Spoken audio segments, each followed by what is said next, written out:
Hello everyone, welcome to Okul classes. Okul classes में आपका स्वागत है। पिछली क्लास में हमने इंडिया के लिए जो इंडियन ओशन की स्ट्रेटेजिक इंपॉर्टेंस है उस पर बात की थी और देखा था कि इंडियन ओशन में किस तरीके के इंडिया के लिए सिक्योरिटी के लिए थ्रेट्स हैं और इंडिया उन पे किस तरीके से सागर के माध्यम से अपनी स्थिति को मजबूत करने की कोशिश कर रहा है। तो आज की जो हमारी क्लास है उसमें हम strategic significance of Indo Pacific region for India देखने वाले हैं, जो काफी महत्वपूर्ण है। और आप यहाँ पे मैप में देख सकते हो, ये जो रीजन दिखाई दे रहा है वो इंडो पैसिफिक रीजन के तहत आता है। ठीक है, इंडो पैसिफिक रीजन कोई ऐसा पॉलिटिकल एंटाइटी नहीं है, लेकिन ये एक रीजन जो है अभी हाल ही में कुछ समय पहले से काफी चर्चा में आया था। ज्यादा पुराना ये कॉन्सेप्ट नहीं है इंडो पैसिफिक रीजन का, ये एक नया कॉन्सेप्ट है, आप कह सकते हैं ऐसा। जो ग्लोबल सिचुएशन है, वैश्विक जो ऑर्डर है, व्यवस्था है, उसके तहत ये एक नया रीजन है। तो ये आप देख सकते हो, this is Indian ocean and this is Pacific ocean. ये दोनों रीजन्स को जो है अगर जोड़ा जाता है तो इंडो पैसिफिक रीजन कहा जाता है। अगर हम कुछ ग्लिम्सेस लेना चाहें इस रीजन की, तो जो कि चूंकि आप यहाँ पे देख सकते हैं, इसकी जो यहाँ पे एटलीस्ट 38 कंट्रीज हैं इस रीजन में, और जो वर्ल्ड सरफेस एरिया है वर्ल्ड का, उसका 44% इस रीजन के द्वारा होल्ड किया जाता है। एंड जो वर्ल्ड की पॉपुलेशन है उसका 65%, मोर देन हाफ जो है इस रीजन में है। और जो वर्ल्ड की जीडीपी है उसका भी मोर देन हाफ यानी कि 62% इस रीजन में है। और जो वर्ल्ड का मर्चेंटाइज ट्रेड होता है वो 46% इस रीजन से होता है। एंड 55% जो कंटेनर ट्रेड्स होते हैं, एंड जो शिप बॉर्न एनर्जी ट्रांसपोर्टेशन होता है वो 7% होता है। तो आप देख सकते हो कि ये इस रीजन की क्या महत्ता है। ये स्ट्रेटेजिक रूप से भी, इकोनॉमिक रूप से भी, ठीक है, और वर्ल्ड पॉलिटिक्स के दृष्टिकोण से, जियो पॉलिटिक्स के दृष्टिकोण से भी काफी महत्वपूर्ण रीजन हो जाता है।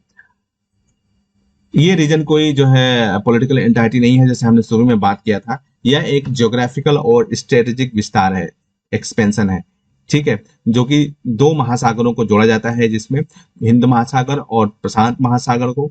और जोड़ने का काम कौन करता है? जो 10 आसियान कंट्रीज हैं, 10 आसियान के देश हैं, उनके माध्यम से ये जोड़ा जाता है दोनों महासागरों को। तो ये रीजन जो है इस तरीके से डिफाइन किया जा सकता है। और इस रीजन की जो सिक्योरिटी है, इस रीजन में जो सुरक्षा है, ठीक है, वो डायलॉग्स के माध्यम से इंश्योर की जानी चाहिए। और इसके लिए जरूरी है कि जो common rule based order and जो नेविगेशन यानी आवाजाही की जो स्वतंत्रता है वो होनी चाहिए। और साथ ही जो इंटरनेशनल लॉ पर आधारित जो है यहाँ पर एक निर्बाध रूप से चलने वाला वाणिज्य व्यापार होना चाहिए, ठीक है, तभी इस रीजन की सुरक्षा को जो है इंश्योर किया जा सकता है। और इंडिया इस रीजन में rule based, balanced and stable trade environment को प्रमोट करता है, सपोर्ट करता है इंडो पैसिफिक रीजन में। यानी कि नियम पर आधारित व्यवस्था होनी चाहिए, ठीक है, संतुलित होना चाहिए ये रीजन, और ये रीजन स्थिर होना चाहिए। ये ऐसा इंडिया का एक तरीके से एजम्पशन है, और इंडिया इसको प्रमोट करता है, इसको सपोर्ट करता है। Sustainable connectivity initiative promoting mutual benefits should be continually fosters. जो धारणीय कनेक्ट संपर्क जो है, एक तरीके से धारणीय संपर्क का मतलब है कि ऐसा संपर्क होना चाहिए जिसमें किसी का नुकसान नहीं हो रहा है, जो इसमें जो भी इन्वॉल्व्ड स्टेक होल्डर्स हैं उनको बेनिफिट पहुंचाते हुए कनेक्टिविटी को स्थापित की जा रही है।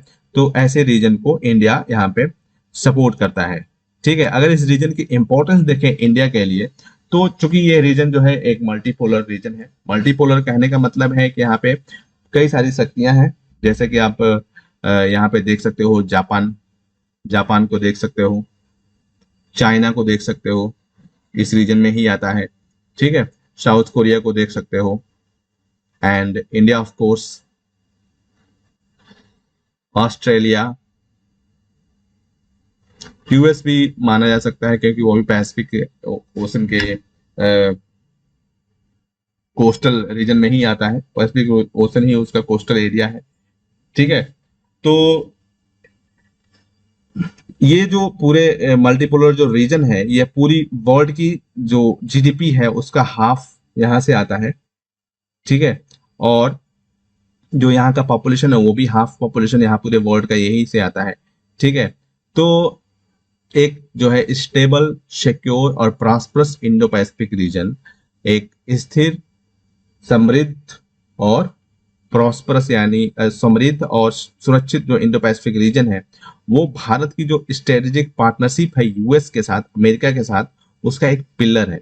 मतलब जो अमेरिका के साथ इंडिया का जो स्ट्रेटेजिक पार्टनरशिप डेवलप हो रहा है, उसमें एक सुरक्षित, समृद्ध और स्थिर जो पैसिफिक रीजन है वो काफी महत्वपूर्ण भूमिका निभाने वाला है। तो इसलिए जो है हम इसको इंडिया के लिए स्ट्रेटेजिकली सिग्निफिकेंस देख सकते हैं। यहाँ पे आप मैप में देख सकते हो कि ये जो रीजन है, आप यहाँ पे ये इंडियन ओशन है and this is Pacific ocean. ठीक है, और ये जो आसियान कंट्रीज हैं, आप यहाँ पे देख सकते हो आसियान कंट्रीज के माध्यम से ये दोनों रीजन्स जुड़ते हैं। मलाक्का जल डमरू मध्य यहाँ से गुजरता है। ठीक है, ये पूर्वी चीन सागर है, यहाँ पे दक्षिणी चीन सागर है, और ये जो छोटे छोटे आइसलैंड्स कंट्रीज हैं, वनुआतू, फिजी, मार्शल आइसलैंड, ठीक है, सोलोमन आइसलैंड, ये जो कंट्रीज है ये काफी महत्व इस समय इनका बढ़ता हुआ दिखाई दे रहा है। जो जियो पॉलिटिक्स है, वर्ल्ड जियो पॉलिटिक्स है उसमें, तो इस दृष्टिकोण से ये रीजन काफी महत्वपूर्ण हो रहा है। ठीक है, और जो ये यहाँ पे बहुत सारे जो सी लाइन कम्युनिकेशंस बिछी हुई हैं, वो इस रीजन की महत्ता को और भी ज्यादा बढ़ाती हैं। तो ये जियो पॉलिटिक्स का एक तरीके से सेंटर बना हुआ है because of the rising power of China.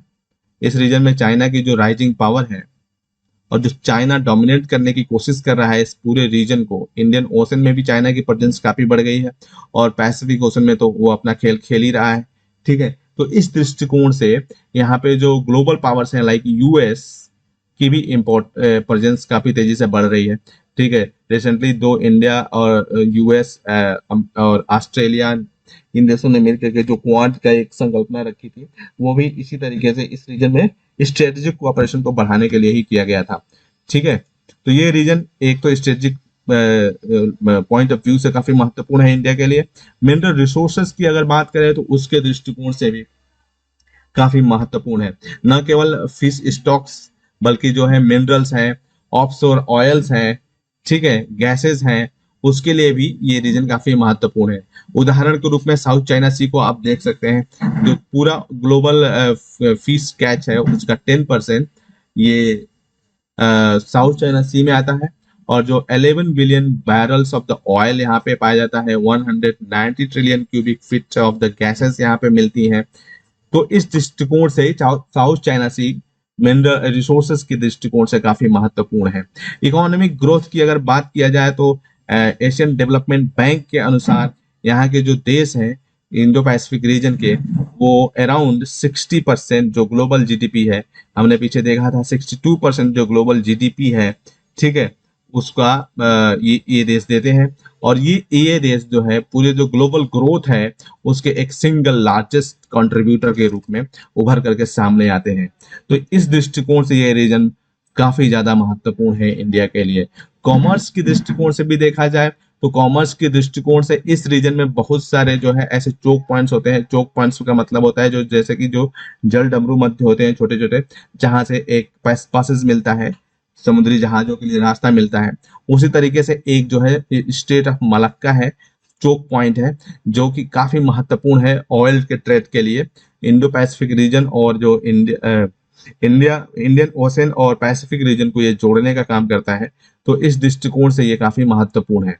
ठीक है, और इसके लिए ये विश्व की जो अर्थव्यवस्था है उसकी वृद्धि के लिए बहुत ज्यादा इंपॉर्टेंस रखता है। तो जो पैसिफिक रीजन है ये एक तरीके से जो इंटरनेशनल ट्रेड है उसके चौराहे पे पड़ता है।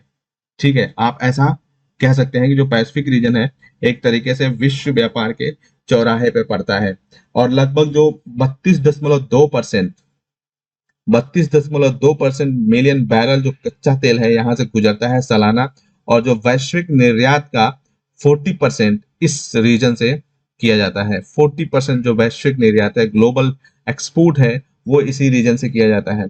और समुद्री व्यापार की बात करें तो जो इंडिया के पॉइंट ऑफ व्यू से पैसिफिक ओशन स्ट्रेटेजिकली काफी महत्वपूर्ण है, क्योंकि यहाँ वे कम्युनिकेशन की जो महत्वपूर्ण सी लाइन्स है वो गुजरती है यहाँ से, जिसके माध्यम से जो संपूर्ण पूरा समुद्री व्यापार जो है, महत्वपूर्ण समुद्री व्यापार जो है यहाँ से किया जाता है। ठीक है, जो communication sea lines of the communication है यहाँ पे, वो काफी महत्वपूर्ण रोल प्ले करती हैं। Chinese presence, Chinese threat and presence, China का यहाँ पे जो है उपस्थिति और जो उसके द्वारा यहाँ पे एक तरीके से खतरा उत्पन्न किया गया है, उसके दृष्टिकोण से भी ये काफी महत्वपूर्ण रीजन है। जियो पॉलिटिक्स की दृष्टि से देखा जाए तो चाइना का ये रहा है कि उसने वो कहता है कि मैं इस रीजन का जो है हिस्टोरिकली, चाइना अपने आप को इस रीजन का हिस्टोरिकल ऑनरशिप यानी ऐतिहासिक स्वामी, यानी ऐतिहासिक ये मानता है कि ये रीजन ऐतिहासिक रूप से उसके स्वामित्व के तहत आता है। पूरे रीजन को बात कर रहा है वो, ठीक है, पूरे पैसिफिक रीजन की बात कर रहा है, साउथ चाइना सी की बात कर रहा है पूरा।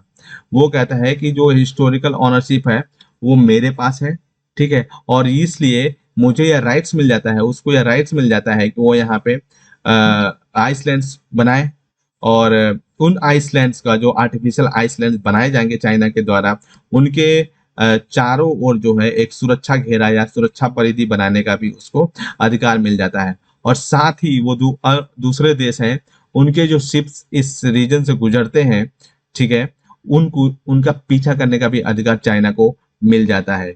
वो चाइना के द्वारा ऐसा माना जाता है। तो चूंकि चाइना जो है ये काफी एंशियंट कल्चर है, वहाँ पे पुराने जो बहुत महान महान साम्राज्य वहाँ पे रहे हैं, जैसे कि हान डायनेस्टी रही है, तो हान डायनेस्टी का इस पूरे रीजन पे एक तरीके से कंट्रोल था उस टाइम पे, और उनके द्वारा जो मैप बनाए गए थे उस टाइम पे, उन्हीं का हवाला देता है चाइना। ये जो देखो मैप, इसमें जो है ये पूरा रीजन हमारा है, एक पुराना सा ऐतिहासिक टाइप का मैप को लेकर के आता है। और जो चाइना का ये क्लेम है जो इस रीजन में जो इंटरनेशनल कोर्ट ऑफ आर्बिट्रेशन है उसके द्वारा उसको नकार दिया गया था 2016 में। 2016 में इंटरनेशनल कोर्ट ऑफ आर्बिट्रेशन ने चाइना के इस दावे को रिजेक्ट कर दिया था कि चाइना इस रीजन का हिस्टोरिकल ऑनरशिप रखता है। ठीक है, चाइना का अगर पर्सपेक्टिव देखा जाए तो चाइना यह भी मानता है कि जो साउथ चाइना सी है, ठीक है, जो साउथ चाइना सी है वो एक तरीके से क्षेत्रीय विवाद है। चाइना का मानना है कि साउथ चाइना सी क्षेत्रीय विवाद है, इसलिए जो अंकलास है, ठीक है, जो अंकलास है उसको यहाँ पे जजमेंट देने का, इस डिस्प्यूट्स में अपना फैसला देने का कोई भी लोकस स्टेंडाई नहीं है। यानी कि कोई भी ऐसा अधिकार नहीं है कि चाइना के इस क्षेत्रीय विवाद में जो अंकलास है वो अपना जजमेंट सुनाए। तो चाइना उस अंकलास की जो इंटरफेयर है उसको रिजेक्ट कर देता है यहाँ पे। अगर हम बात करें अंकलास की, तो आप अंकलास को यहाँ पे एक बार देख सकते हैं कि अंकलास, क्योंकि बार बार ये आपके सामने आएगा तो इसको जानना बेहद जरूरी है कि United Nations convention on law of the seas, इसका पूरा फुल फॉर्म है United Nations convention on law of the tree sea. तो ये जो है लॉ ऑफ सी ट्रीटी के नाम से भी जाना जाता है। यानी कि जो समुद्र में नियम बनाए जाएंगे उसको लेकर के जो सम्मेलन हुआ था यूनाइटेड नेशन का, उसमें अंकलास निकल करके आया था, और ये समुद्र के जो नियम कानून है, कायदे हैं, उनकी स्थापना अंकलास के तहत की गई है। और ये 1982 में जो है सिग्नेचर करने के लिए ओपन कर दिया गया था, और 1994 में ये प्रभाव में आ गया था। और इसका जो मेन पर्सपेक्टिव है, पर्पज है, वो है वो गाइडलाइंस प्रोवाइड कराना, जो दुनिया के ओशंस हैं, समुद्र हैं, और जो मैरीन रिसोर्सेज हैं, समुद्री संसाधन हैं, उनकी यूज के लिए और दुनिया के ओशन की यूज के लिए जो मार्गदर्शन है, गाइडलाइंस है, वो अंकलास के द्वारा प्रोवाइड किया जाता है। और इंडिया ने अंकलास को रेक्टिफाई किया हुआ है। ठीक है, मतलब इंडिया अंकलास के जो द्वारा दिए गए रूल्स एंड रेगुलेशन को मानता है, उनको रेक्टिफाई करता है। चाइना जो है इंडियन ओशन में अपनी प्रेजेंस को काफी तेजी से बढ़ा रहा है, ये तो हमने पिछले क्लासेस में भी देख लिए थे। ठीक है, और उसके साथ ही यहाँ का जो उसका जो जियो पोलिटिकल एक्सपेंड है, उसकी रीच को वो एशिया के साथ साथ यहाँ से परे भी, मतलब दूसरे जगहों पे भी, लाइक अफ्रीका में भी एक्सपेंड कर रहा है, और उसके लिए वो ट्रेड और मिलिट्री को का यूज कर रहा है। तो इसकी जो चाइना की गतिविधियां हैं उसका देखा जाए तो उसके लिए जरूरी है कि एक रूल बेस्ड ऑर्डर जो है यहाँ पे होना चाहिए, ताकि इंडिया के जो इंटरेस्ट हैं, इंडिया के जो हित हैं, उनको सुरक्षित किया जा सके, और फ्री ट्रेड को के इंटरेस्ट को भी सुरक्षित किया जा सके। और वर्तमान समय में जो भी ये सी लाइन्स लेन्स हैं, जो पोर्ट्स हैं, उन पे जो भी कंट्रोल करेगा जो कंट्री, ठीक है, वही इस पूरे रीजन में अपर एज हासिल करेगा। तो जरूरी है कि जो रूल बेस्ड ऑर्डर है उसको इंडिया प्रमोट करे, क्योंकि इंडिया चूंकि एक डेमोक्रेटिक कंट्री है, तो इंडिया इस तरीके से जो इंडिया की फॉरेन पॉलिसी है, जो हमारे पंचशील का सिद्धांत है, जो हमारी नॉन इंटरफेरेंस की पॉलिसी है, ठीक है, और जो पीसफुल कोएग्जिस्टेंस का हमारा आइडियोलॉजी है, उसके अकॉर्डिंग देखा जाए तो एक रूल बेस्ड ऑर्डर भी ही होना चाहिए, जिससे कि इंडिया के जो इंटरेस्ट है उसको सिक्योर किया जा सके इस रीजन में। क्योंकि चाइना यहाँ पे जो है बेल्ट एंड रोड इनिशिएटिव के माध्यम से, बीआरआई के माध्यम से, मैरीटाइम सिल्क रोड के माध्यम से अपनी प्रेजेंस को काफी तेजी से बढ़ा रहा है। आपने देखा होगा, हमने पढ़ा था पिछले क्लासेस में, जो चाइना की डेब्ट ट्रैप पॉलिसी है, ठीक है, डेब्ट ट्रैप पॉलिसी जो है उसके तहत जो है कई सारे जो इंडियन ओशन के कंट्रीज हैं उनको कंसेशनल लोन देता है, और उन लोन्स के बदले में अब वो लोन्स नहीं चुका पाते हैं तो उनसे जो है उनको कंसेशन देते हुए कहता है कि आप जो है अपना जो पोर्ट डेवलप किया गया है हमारे पैसे से, लोन के पैसे से, वो पोर्ट हमें दे दो लीज पे। तो इस तरीके से उसने बहुत सारे जो यहाँ कई सारे पोर्ट्स हैं उनको लीज पे ले रखा है, यहाँ पे अपनी प्रेजेंस को काफी इंक्रीज कर रहा है, और ट्रेड के बहाने जो है यहाँ पे जो पीएलए की प्रेजेंस है वो भी काफी तेजी से बढ़ रही है।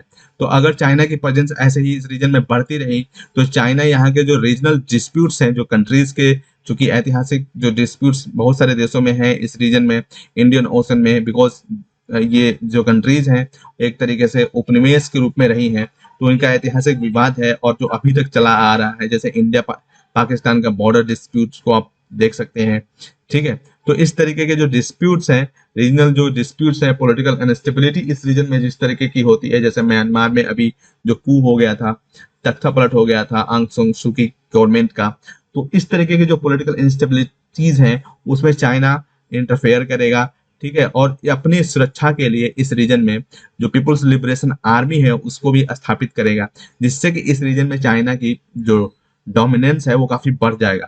तो इसके लिए जरूरी है कि ये पूरा रीजन जो है एक रूल बेस्ड ऑर्डर के तहत ही लेकर के आया जाए, ऑर्डर्स को सभी माने, उस रूल को सभी माने, और इससे जो है इंडिया का जो अपना इंटरेस्ट है उसको सिक्योर किया जा सकता है इस रीजन में, जो कि काफी महत्वपूर्ण है। अब यहाँ पे हम देखते हैं कि how India should tackle Chinese dominance in Indo Pacific region. Indo Pacific region में इंडिया को चाइना का जो दबदबा है उसको किस प्रकार से काउंटर किया जाना चाहिए, उससे कैसे निपटना चाहिए। तो सबसे पहले तो यहाँ पे फ्रीडम ऑफ नेविगेशन, जो आवाजाही की आजादी है, उसको प्रमोट करना चाहिए, बढ़ावा दिया जाना चाहिए, ठीक है, और साथ ही जो रूल बेस्ड ऑर्डर है उसको भी प्रमोट किया जाना चाहिए, और स्टेबल ट्रेड एनवायरमेंट्स को प्रमोट किया जाना चाहिए, ठीक है, और साथ ही जो free sea and air lanes हैं, कनेक्टिविटीज है, उसको भी यहाँ पे बढ़ावा दिया जाना चाहिए, और इंटरनेशनल जो रूल्स हैं, जो इंटरनेशनल मानदंड हैं, मानक हैं, उनको आगे बढ़ाया जाना चाहिए इस रीजन में। एक तो इंडिया का प्रयास ये होना चाहिए। रूल बेस्ड ऑर्डर का मतलब है कि इंटरनेशनल जो ऑर्गेनाइजेशन है उन्होंने जो नियम बनाए हैं उस पर आधारित एक व्यवस्था यहाँ पे होना चाहिए, ताकि फ्रीडम ऑफ द नेविगेशन को भी प्रोवाइड कराया जा सके कंट्रीज के लिए, स्टेबल ट्रेड एनवायरमेंट यहाँ पे प्रोवाइड कराया जा सके। तो ये चीजें जो है यहाँ पे होनी चाहिए, जो कि इंडिया के इंटरेस्ट में होंगी। इसी तरीके से इंडिया को जो है इंडिया चाइना बॉर्डर पे जो डिस्प्यूट है और जो ईस्ट चाइना सी है उसमें जो इंडिया का जुड़ाव है उसको मेंटेन करके रखना पड़ेगा, ठीक है, उस पर ध्यान देना पड़ेगा, ताकि जो है चाइनीज जो फ्रंट है उससे निपटने के लिए जापान और अमेरिका का सहयोग भारत जो है आवश्यक रूप से ले सके, क्योंकि ये जरूरी है इंडिया जो है जापान और यूएस के साथ कोऑपरेट करे, और जो है चाइनीज फ्रंट जो यहाँ पे क्रिएट हो रहा है, एक तरीके से चाइनीज मोर्चा जो बन रहा है, उससे इंडिया फिर निपट सकता है।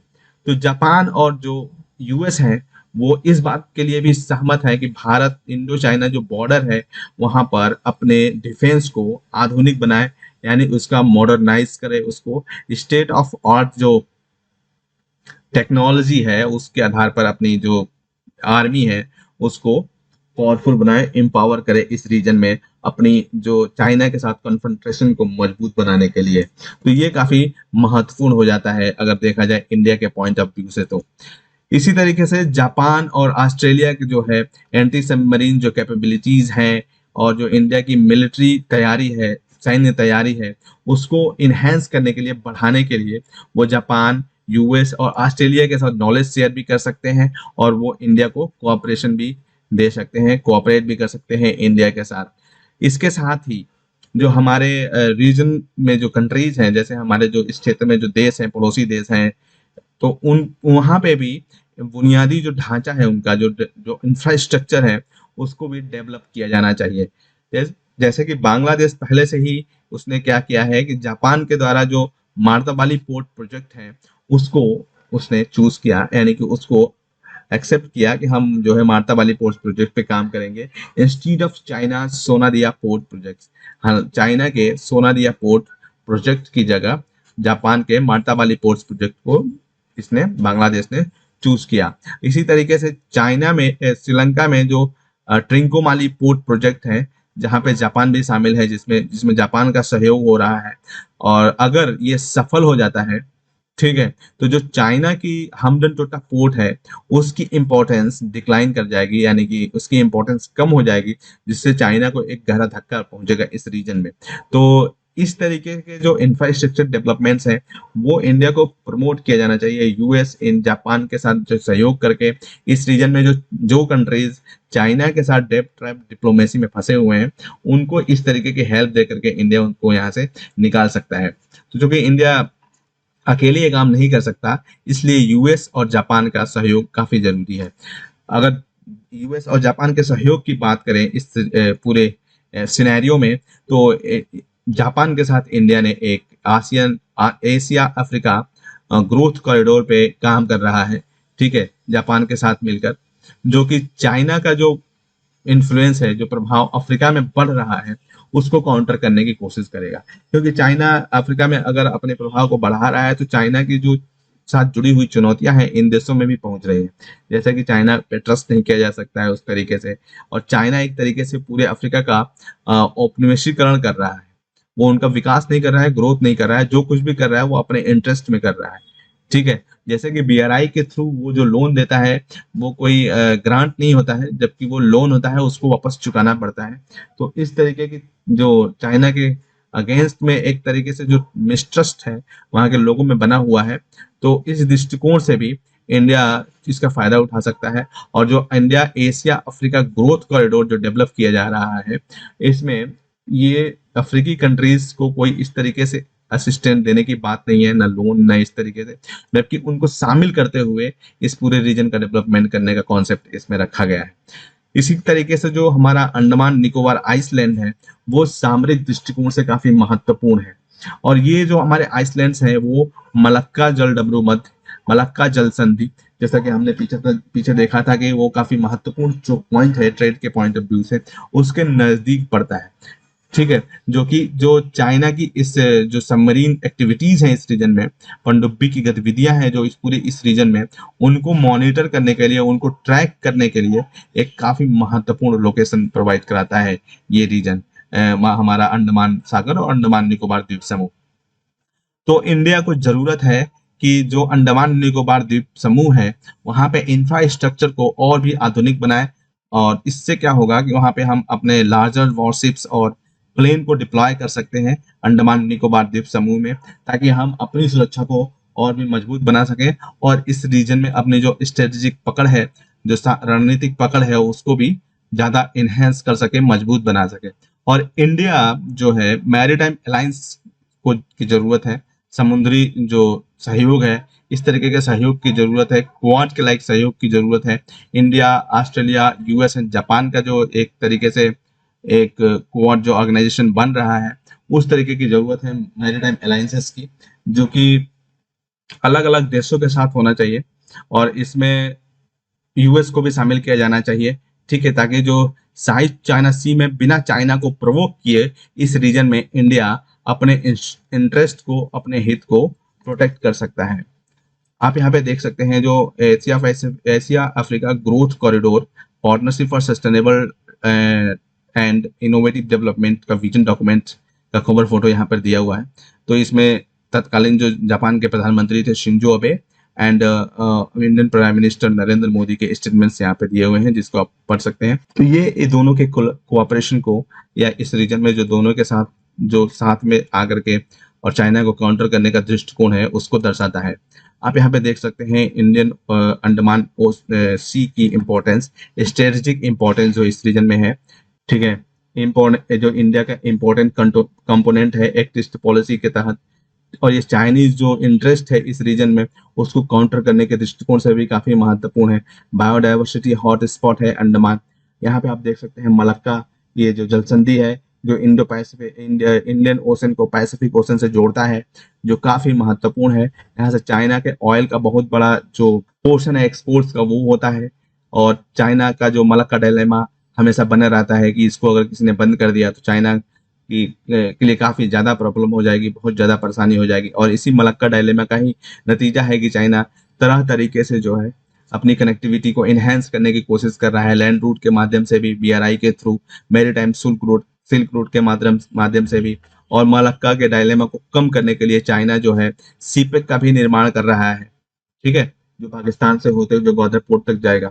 तो इस तरीके की जो इम्पोर्टेंस है अंडमान निकोबार द्वीप समूह की यहाँ पे आपको देख सकते हैं, और इंडिया के लिए जो कितना महत्वपूर्ण है इंडियन ओशन के लिए भी और इंडियन पैसिफिक रीजन में भी इंडिया के जो इंटरेस्ट है उसको सिक्योर करने के लिए।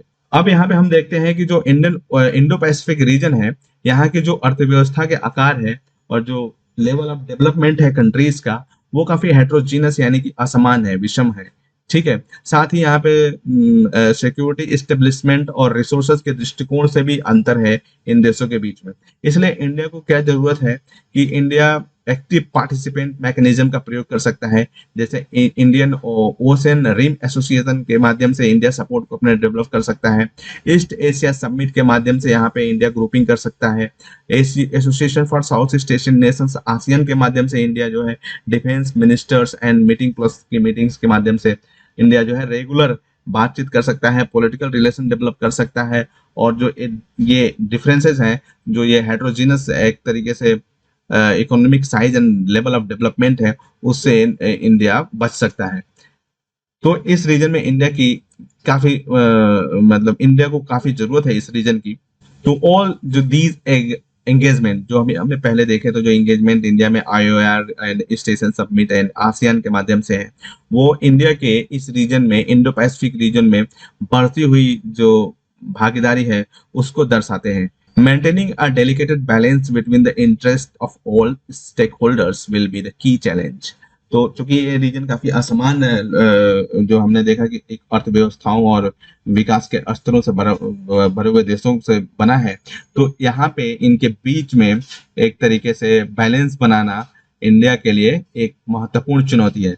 इसलिए इंडिया को जरूरी है कि जो हमारा इंडिया का इंडो पैसिफिक रीजन की पॉलिसी है वो काफी जो है ध्यानपूर्वक इंडिया को बनाई जानी चाहिए, ताकि इंडिया की यहाँ पे दीर्घ काल तक यानी लंबे समय तक स्ट्रेटेजिक और जो इकोनॉमिक इंटरेस्ट है वो यहाँ पर प्रोटेक्ट किए जा सके, उनको बनाए रखा जा सके। तो ये हमने देखा इंडो पैसिफिक रीजन की स्ट्रेटेजिक इंपॉर्टेंस इंडिया के लिए।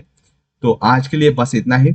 अब अगली क्लास में हम इंडिया के एक्सटेंडेड नेबरहुड के जो कंट्रीज है उनके साथ रिलेशनशिप को देखा जाएगा, तो जो कि आपके एग्जाम के लिए काफी महत्वपूर्ण है। तो अगर आपने अभी तक हमारे चैनल को सब्सक्राइब नहीं किया है तो जल्दी से कर लीजिए, और साथ ही बेल आइकन को प्रेस कर लीजिए ताकि आपको हमारे आगे आने वाले वीडियोस के नोटिफिकेशन समय समय में मिलते रहे।